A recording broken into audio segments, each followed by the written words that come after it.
Bahay na noon dyan. Oh. Sabi ni, Maripaling noon. Oh.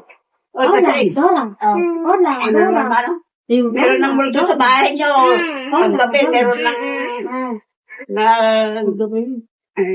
nagtulid na apoy dyan. Sa ilong niyo.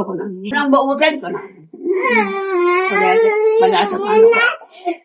At ka na rin. Munda ganyan multo na yan. Oh, mga yun. Oh, ibig sabihin, noon, may nakikitang bola kapoy dito. Sa ilalim niya noon. Doon natin banda to. Oh. Tapos, sinasabi nila na multo daw yun.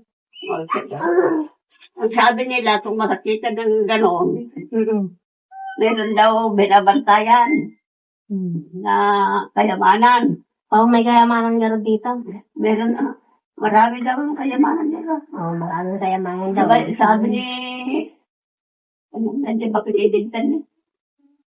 Ang takot ng alkali na kaita nga, tinakil nga burnay.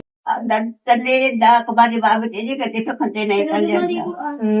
Mga burnay, mga gamit na, luma. Sabi naman yung matanda. Maraming gamit niya.